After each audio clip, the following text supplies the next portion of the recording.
Good morning viewers, you are welcome in RO water support channel. देखिए, आप लोगों के सामने एक आर ओ सिस्टम है और इसमें क्या फॉल्ट है। तो सबसे पहले हम इसमें पावर सप्लाई देंगे।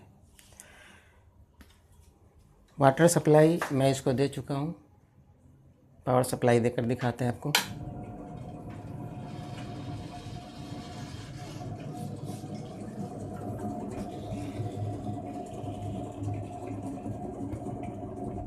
देखिए, ये पंप ज़्यादा वाइब्रेट कर रहा है। पंप रुक गया, वेस्टेज नहीं आया।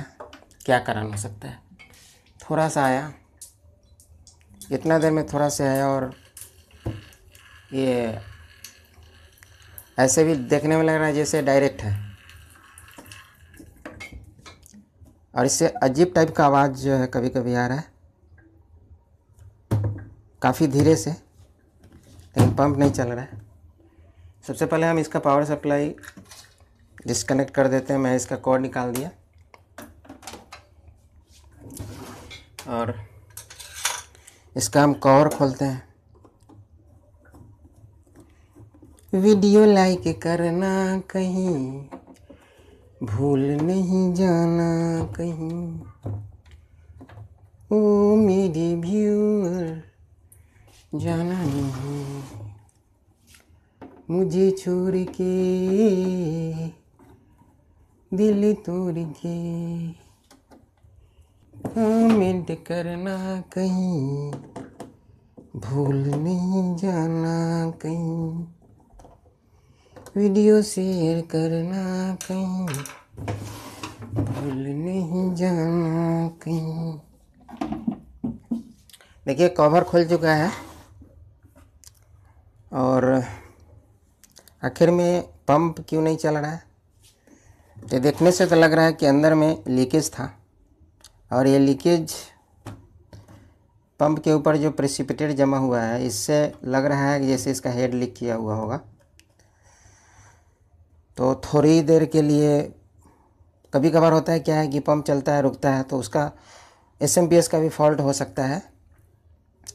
लेकिन चूँकि इसमें काफ़ी गंदगी है तो इससे प्रूव हो रहा है क्या कि ये आपका पंप का ही फॉल्ट होना चाहिए। फिर भी हम इसको चेक करते हैं।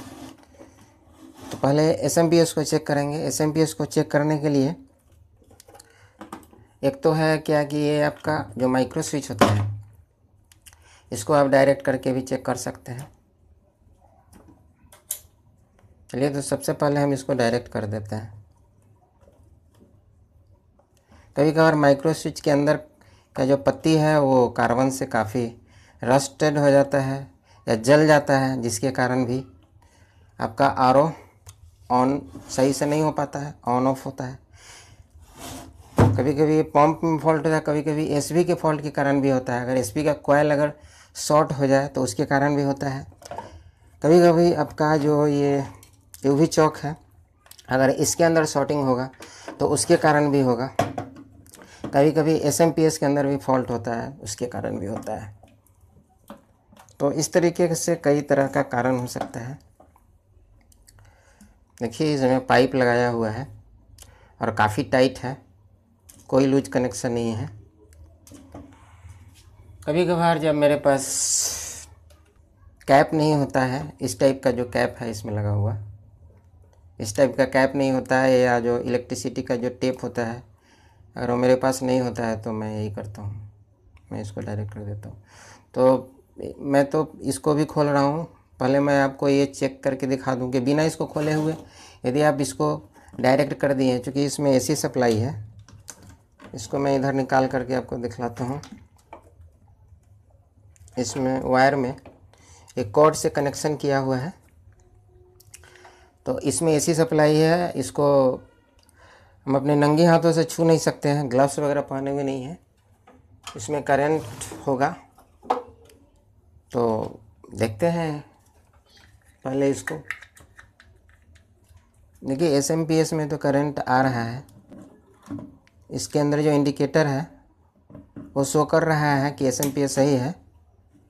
और फिर से हम इसको निकालते हैं। और ये लगा अभी वायर सटा है, इसलिए इसे अभी आवाज़ आया था। अब इसको मैं डिसकनेक्ट कर दिया और मैं ये तो कनेक्ट ही रहेगा। इसको देखेंगे स्पार्क करा करके, इससे पता चलेगा कि SMPS सही कंडीशन में है। इसके अंदर हम स्पार्क करके देखते हैं। देखिए स्पार्क कर रहा है।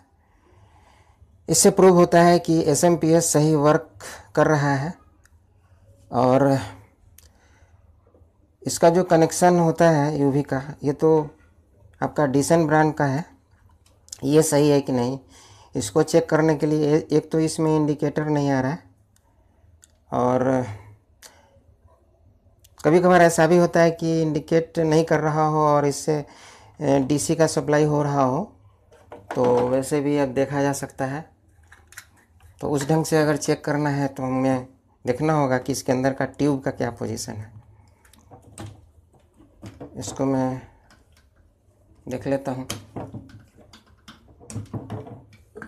ये ट्यूब काला हो चुका है। इससे प्रूव होता है कि ये ट्यूब ख़राब हो चुका है। और रियल में ये जो चौक है ये सही वर्किंग कंडीशन में है कि नहीं, तो इसके लिए मुझे दूसरा ट्यूब डाल कर देखना पड़ेगा। आप जब भी RO रिपेयर करते हैं तो आपके पास RO के अंदर का लगभग हर एक स्पेयर होना चाहिए। अगर आपके RO के अंदर का हर एक स्पेयर नहीं होता है तो आप चेक नहीं कर पाएंगे। अंदाज से क्या चेक कर पाएंगे, इसके लिए आपको हर एक स्पेयर होना चाहिए आपके पास।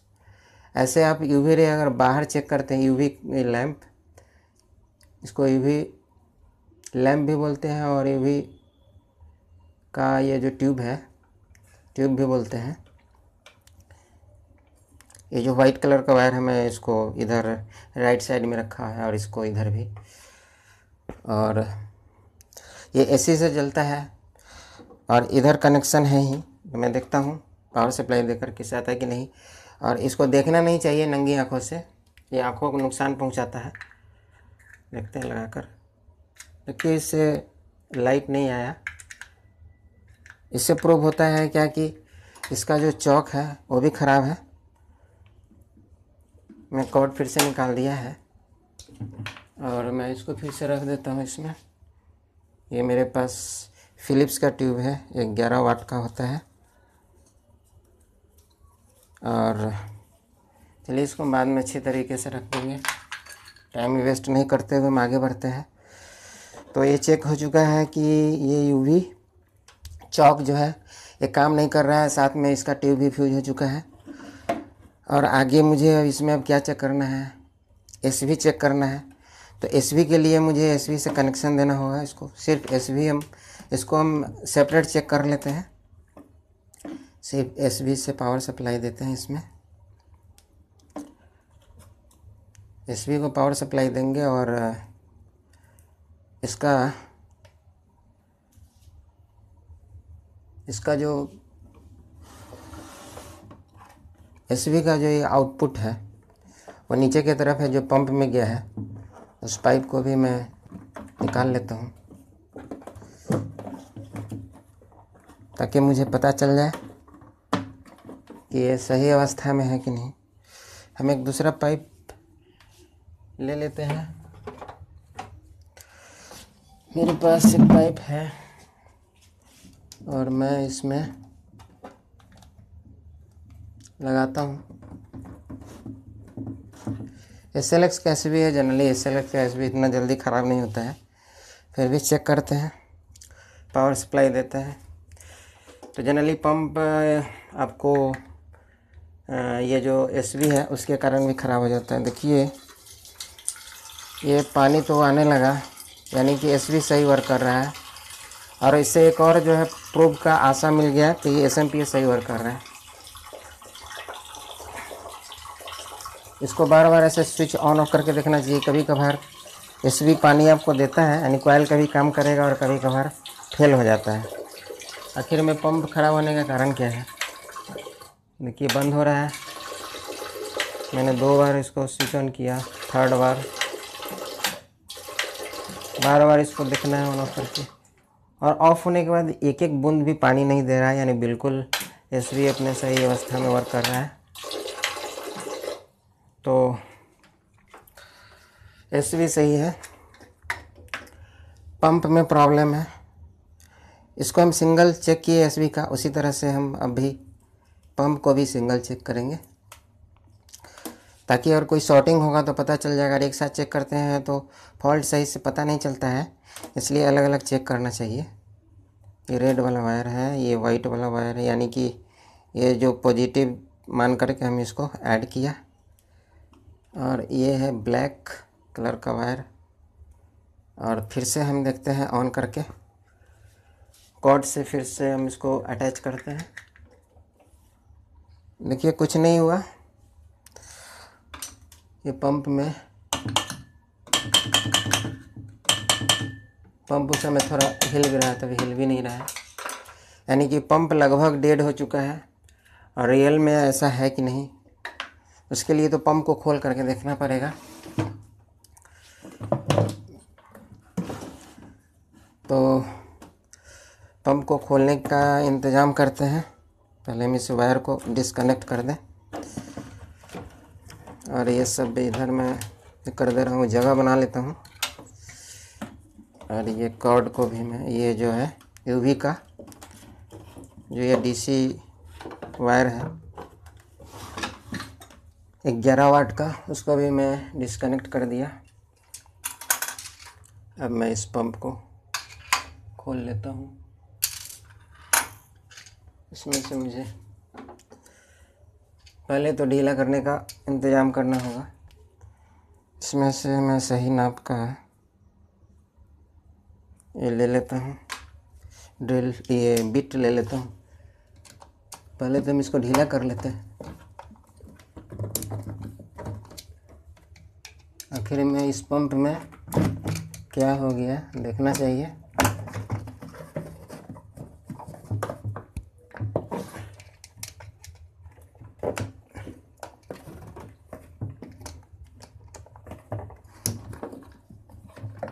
कोई स्क्रू इससे ढीला हो रहा है, कोई ढीला नहीं हो पा रहा है। दूसरा बिट का यूज करना पड़ेगा, फेल हो रहा है। इससे थोड़ा सा मोटा में देखते हैं, कोई इससे में मोटे में मिल जाए, जिससे मैं सही ढंग से खोल सकूं। देखते हैं इससे खुल जाएगा कहीं।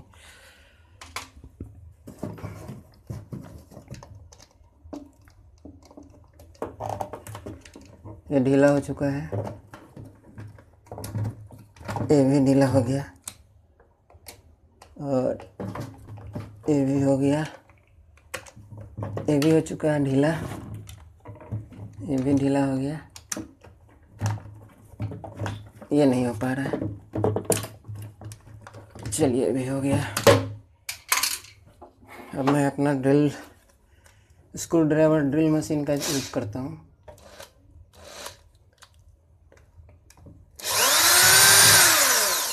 इससे जल्दी स्क्रू खुलता है।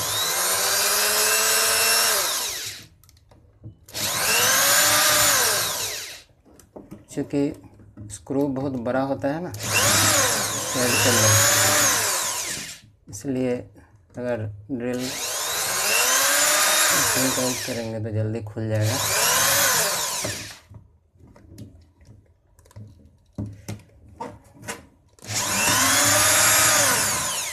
आरओ के बॉडी में पंप फंसा हुआ स्थिति में काम करना ज़रा मुश्किल हो जाता है, इसलिए जनरली मैं आरओ के अंदर से पंप खोल कर ही कहीं रिपेयर करता हूँ, खोलने में कसने में। इसके बॉडी से मैंने इस बूस्टर पंप को खोल लिया है, क्योंकि इसका जो स्क्रू था उसको खोलने में बन नहीं रहा था, तो मैंने इसको खोल लिया है। और आप देख सकते हैं इसका जो बियरिंग है उससे खर खर की आवाज़ आ रही है, और ये काफ़ी टाइट चल रहा है, और इसी के कारण से ये पंप नहीं चल रहा था। अब देखते हैं कि इसका आर्मेचर सही रूप से काम कर रहा है कि नहीं। तो इसको पावर सप्लाई देते हैं। देखिए इसका आर्मेचर काम कर रहा है, और इस आर्मेचर में पावर है कि नहीं इसको देखते हैं। इसको पकड़ में नहीं आ रहा है, यानी ये बिल्कुल सही काम कर रहा है। लेकिन इस बियरिंग में भी आवाज़ आ गया है। कारण है कि जब पानी लीक होता है तो इधर डायाफ्राम से होकर के इस तरफ आ जाता है पानी, और जब पानी लीक होता रहता है फिर भी आप आरओ सिस्टम चलाते हैं तो ये इस बियरिंग से होते हुए अंदर आर्मेचर के अंदर पानी चला जाता है और उस बियरिंग को भी टच कर सकता है और आर्मेचर को भी शॉर्ट कर सकता है। जब भी आपका बूस्टर पंप लीक करे, कवर के अंदर किसी तरह का भाप बने, कहीं भी आपको आरओ सिस्टम यूज नहीं करना चाहिए। अच्छा रहेगा कि आप 1-2 जार ख़रीद करके रखें और उसमें पानी भर करके उसको पूरा कैप टाइट करके रखें। जब भी आपका आरओ सिस्टम ख़राब हो आप उसको बिल्कुल बंद रखें और उस पानी का यूज करें। 1-2 दिन के अंदर टेक्नीशियन आता ही है लेट सेट, फिर आपका आरओ सिस्टम को सही ढंग से रिपेयरिंग कर देगा, फिर आप उसका यूज कर सकते हैं। और मैं आगे आपको और इसका चेकिंग बताना चाहता हूँ कि ठीक है, ये तो पता चल गया कि पंप में प्रॉब्लम है तो पंप को रिपेयरिंग में भेजना होगा। यदि आप खुद किसी तरह का अगर टेक्निकल वर्क करते हैं तो आप खुद रिपेयर भी कर सकते हैं। आपको इसके लिए इसका बियरिंग चेंज करना होगा और ये डायाफ्राम चेंज करना होगा, और ऐसा ड्रिल बिट का सेट होना चाहिए आपके पास 2-3 तरह का, क्योंकि अभी मेरे पास एक ही सेट था तो मैं खोला तो 2 खुला और 1 खुल ही नहीं रहा है तो मैं छोड़ दिया हूँ। और इस वीडियो को बनाने में बीच में मेरा वीडियो ऑटोमेटिक ड्रॉप हो गया। बोया का जो एक एक्सटर्नल माइक होता है, मैं उसके हेल्प से अभी रिकॉर्डिंग कर रहा हूँ। ओपन कैमरा का एक ऐप्स होता है, उसके हेल्प से। तो ऐप्स अभी बीच में डिस्टर्ब हो गया था तो इस वीडियो को, दोनों वीडियो को हम आपस में ज्वाइन करके हम आपको दिखा रहे हैं। अभी आप देखिए कि हम कॉर्ड को डिस्कनेक्ट कर दिए हैं और इस पंप का कनेक्शन एसएमपीएस से हटा देते हैं। अभी हम आगे चेक करेंगे कि इसका जो मेम्ब्रेन है वो सही रूप से वर्क कर रहा है कि नहीं। आप जब भी आरओ रिपेयर करें, रिपेयरिंग करने जाएं तो आपके पास हर एक स्पेयर होना चाहिए। जैसे कि अभी आप देख रहे हैं कि मेरे पास एक बूस्टर पंप है, तभी आपका सही से फॉल्ट पता चलेगा। कभी कभी हमारे पास कमेंट आता है कि मैंने नया मेम्ब्रेन डाला फिर भी पानी नहीं आ रहा है। तो नया मेम्ब्रेन डाला, पानी नहीं आ रहा है तो आप एक दूसरे पंप के हेल्प से उस मेम्ब्रेन को चला कर देखिए जो आप नया डाले हैं, तब आ रहा है कि नहीं। तब आने लगेगा तो आप समझिए कि आपके पंप में फॉल्ट है, या मेम्ब्रेन आपका सही अवस्था में आपको पहले से पता है और किसी कारणवश पानी नहीं आ रहा है तो आप मेम्ब्रेन को चेंज करके देखें। इस ढंग से आपको देखना है। आपके पास फ्लो रेस्ट्रिक्टर भी एक नया होना चाहिए। जब तक आपके पास एक मेम्ब्रेन, एक पंप, एक एफआर, एक एसएमपीएस, यानी कि आरओ के अंदर जितना भी स्पेयर होता है, अगर एक एक नहीं होगा आपके बैग में तो आप जब आरओ रिपेयरिंग करने जाएंगे, या खुद यदि आप कस्टमर हों, यदि आप अपना आरओ रिपेयर करेंगे तो आप कैसे किसी भी तरह का जो प्रॉब्लम क्रिएट होगा उसको आप सॉर्ट आउट कर पाएंगे। एक एसवी और उसी तरह से एडमिन कार्बन, सब कुछ आपके पास एक एक होना चाहिए। कम से कम 2-3 स्पेयर तो ज़रूर होना चाहिए। एसवी हो गया, एफआर हो गया, आपके पास पंप हो गया, एसएमपीएस हो गया। मान लीजिए मेम्ब्रेन ड्रॉपिंग आ रहा है तो नया पंप के हेल्प से आप चेक कर सकते हैं कि रियल में मेम्ब्रेन ख़राब हो चुका है कि नहीं। तो आपके पास पंप ही नहीं रहेगा तो आप अपना पुराने मेम्ब्रेन का कैसे चेक कीजिएगा। या आप नया मेम्ब्रेन डालें, ठीक है, और पंप के कारण पानी का फ्लो नहीं आ रहा है, आपके पास दूसरा पंप नहीं है, फिर भी आप चेक नहीं कर पाएंगे। तो आप कैसे जानेंगे कि आपका पंप में प्रॉब्लम है। तो आप सही ढंग से आपको डिसीजन लेना है तो इसके लिए आपके पास एक पंप होना ही चाहिए, एक पावर सप्लाई होना ही चाहिए एक्स्ट्रा। कभी कभी पावर सप्लाई भी कम ज़्यादा होता है जिसके कारण आरओ सही ढंग से पंप वर्क नहीं करेगा, तो हो सकता है कि मेम्ब्रेन आपका पानी नहीं दे। कभी कभी फ्लो रेस्ट्रिक्टर 450 सीसी का ही होता है लेकिन उसके अंदर का होल मैन्युफैक्चरिंग डिफेक्ट के कारण ज़्यादा हो जाता है। उस स्थिति में वेस्ट ज़्यादा आता है। पंप सही भी होगा फिर भी आपका आरओ मेम्ब्रेन पानी नहीं देगा। तो इस तरीके से हर एक स्पेयर आपके पास पहले से टेस्टेड होना चाहिए, जिसके बारे में आपको पता हो कि वो पहले से सही वर्किंग कंडीशन में है और वो आपका टूल्स का काम करेगा। ऐसा नहीं है कि ये जो स्क्रू ड्राइवर है या बहुत सारा जो भी औजार होता है जैसे कि नोज प्लायर है, यही टूल्स होता है आरओ सिस्टम के लिए। ये आरओ सिस्टम के लिए आरओ के अंदर का जो भी स्पेयर है एक एक अगर आपके पास अगर है तो आप उसके हेल्प से, और उसके बारे में आप जान रहे हैं कि वो सही अवस्था में है, वो सही वर्किंग कंडीशन में है, तो उसके हेल्प से आप जिसको ख़राब मान रहे हैं तो उसके जगह पर उसको लगा करके आप चेक कर सकते हैं। ऐसे मैं अभी आपको दिखाता हूँ एक दूसरा पंप लगा करके। मैं पहले इसका पानी का कनेक्शन मैं कर देता हूँ। ये रहा जो एसवी है उसके पाइप का कनेक्शन, और ये रहा मेम्ब्रेन हाउसिंग का। मैं इसको इसमें कनेक्ट कर दे रहा हूँ कि रियल में और ज़्यादा आगे ख़राबी तो नहीं है। कभी कभार होता है क्या है कि पंप भी ख़राब है, मेम्ब्रेन भी ख़राब है, और ये यूवी से रिलेटेड सारा चीज़ ख़राब है, और सेडिमेंट कार्बन काफ़ी पुराना हो चुका है। फ्लो रेस्ट्रिक्टर चेंज करना ही होगा, मेम्ब्रेन चेंज करना ही होगा, पंप चेंज करना ही होगा। तो फिर सेडिमेंट कार्बन के कारण इस पुराने सिस्टम को रखने से क्या फ़ायदा है, सिर्फ बॉडी वगैरह को लेकर के, एसबी वगैरह को लेकर के। यदि आपको मैक्सिमम अमाउंट एक आरओ में, मान लीजिए कि एक आरओ सिस्टम जितना का आता है उसमें से अगर 60% 70% आपका यदि इसमें इन्वेस्ट हो रहा है रिपेयरिंग में, तो बेकार रिपेयरिंग करवाना है, तब आपको नया सिस्टम ले लेने में भलाई है। तो इस ढंग से आपको डिसीजन लेने में फ़ायदा होगा।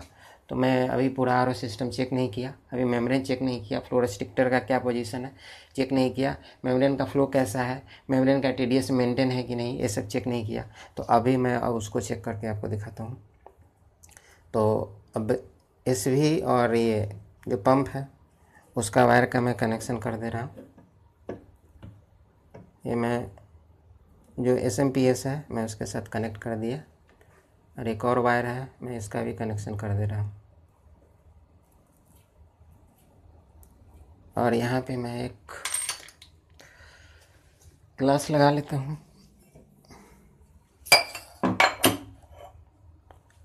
देते हैं इसको पावर सप्लाई, क्या होता है देखते हैं मेम्ब्रेन का क्या पोजीशन है।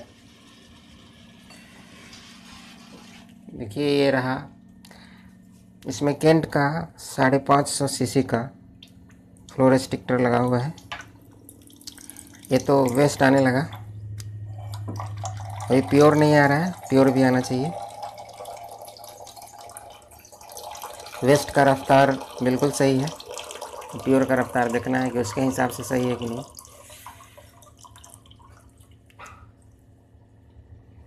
प्योर देर से आता है, देखिए प्योर आने तो लगा, लेकिन अगर सही रूप में कहा जाए तो इसका जो रेशियो होना चाहिए उस रेशियो का स्पीड नहीं है। वेस्टेज काफ़ी तेज़ी से गिर रहा है। अगर इस रेशियो को अगर मेजरमेंट किया जाए तो इसमें काफ़ी अंतर आएगा। ये जो 1 लीटर में मैक्सिमम 3 लीटर वेस्टेज आना चाहिए, उससे ज़्यादा इसका है। ऐसा ही स्थिति में मेम्ब्रेन को वॉश किया जाता है साइट्रिक एसिड से, पहले आपको वॉश करके देखना चाहिए, और अगर उससे नहीं हो तो फिर हाइड्रोक्लोरिक एसिड से वॉश करके देखना चाहिए। मैं उसका भी वीडियो में डाल चुका हूँ। तो फ्लो रेस्ट्रिक्टर का स्पीड सही है, मेम्ब्रेन का स्पीड कम है। अगर इसको वॉश कर लेंगे तो ये नया की तरह फ्लो रेट देने लगेगा। आप सोचेंगे क्या कि जब मेम्ब्रेन बिल्कुल चौक हो जाएगा तब वॉश करेंगे, तो ऐसा नहीं होता है। कहा भी गया है कि मरा हुआ घोड़ा घास नहीं खाता है। यदि आप मेम्ब्रेन जब बिल्कुल चौक हो जाएगा, जब ड्रॉपिंग देने लगेगा, तब आप सोचेंगे कि हम साइट्रिक एसिड से उसको वॉश कर लें, तो शायद 100 मेम्ब्रेन में ही 1% मेम्ब्रेन जो होता है, अगर 100 में हो सकता है 1 2 3 4 मेम्ब्रेन अगर वॉश करें तो सक्सेस हो जाए, नहीं तो ऐसे नहीं। तो उस दृष्टि से आपको इस चीज़ पर ध्यान देना चाहिए।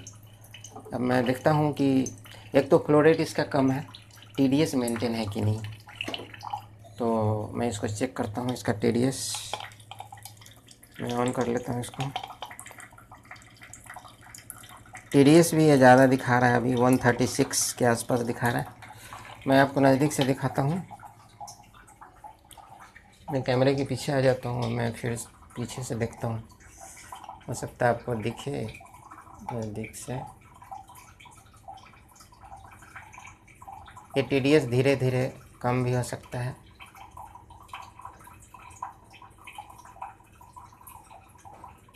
दिख रहा होगा आप।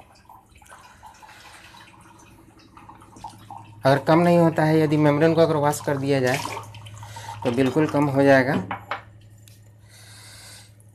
देखते हैं फिर से कितना कम हुआ।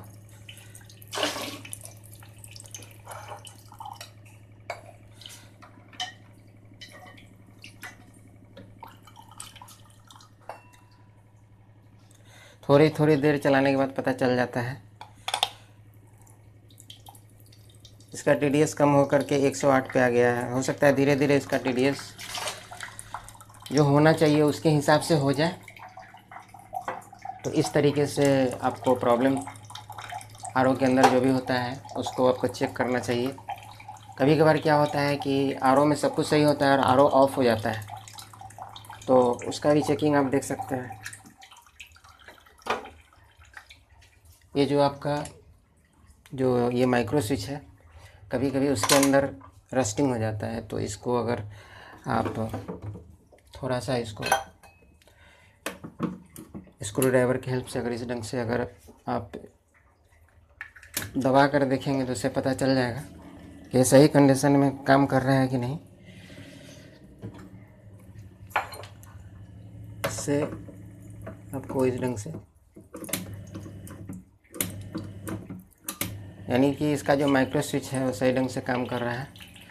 कभी कभार क्या होता है कि इस माइक्रो स्विच के कारण RO ऑफ हो जाता है और हम लोग समझते हैं क्या है कि RO में मेजर प्रॉब्लम हो गया। हो सकता है कि पावर सप्लाई ख़राब हो गया होगा, या हो सकता है कि पंप ख़राब हो गया होगा, ऐसा हम लोग सोच लेते हैं। और एक छोटा सा प्रॉब्लम होता है माइक्रो स्विच का। आप माइक्रो स्विच चेंज भी कर सकते हैं। मैं ऐसे तो उसका भी रिपेयरिंग का मैं वीडियो डाला हूँ, आप उसको भी देख करके आप अपना जो उसके अंदर का जो पत्ती टाइप का होता है उसके ऊपर काफ़ी कार्बन जम जाता है, जिसके कारण वर्क करना बंद कर देता है, क्योंकि सटता ही नहीं है सही से। तो आप उसको भी उस ढंग से आप साफ़ करके आप उसका यूज कर सकते हैं। तो इस ढंग से लगभग पूरे RO सिस्टम के अंदर का जो फॉल्ट होता है मैं आपको बतलाया कि कैसे चेक करना है। क्योंकि मेरे पास बार बार कमेंट आता है कि भैया आप बताओ कि मेरा प्योर बहुत धीरे धीरे आ रहा है, वेस्ट ज़्यादा आ रहा है। तो इस ढंग से आप प्रॉब्लम खोज सकते हैं कि किस कारण से आपके RO में क्या फॉल्ट हो रहा है। इस वीडियो को आपको एक बार, दो बार, तीन बार देखना चाहिए, ताकि आपको हर तरह का इसका जो प्रॉब्लम सॉर्ट आउट करने का आपको तरीका मालूम हो सके। मैंने काफ़ी कोशिश किया है इस वीडियो के माध्यम से आपको प्रॉब्लम को सॉर्ट आउट करने का तरीका बतलाने का। यदि वीडियो आपको अच्छा लगा होगा तो आप ज़रूर लाइक कीजिएगा, शेयर कीजिएगा। यदि आप मेरे नए व्यूअर हो तो मेरे आप चैनल को ज़रूर सब्सक्राइब कर लीजिएगा और बेल आइकन पर ज़रूर हिट कर दीजिएगा, ताकि आपको जब भी मैं कोई नया वीडियो डालूँ तो उसका आपको नोटिफिकेशन मिलता रहे। आपने हमारी इस वीडियो को अंत तक देखा, इसके लिए आपको बहुत बहुत धन्यवाद। Thank you, thanks for watching. नमस्कार।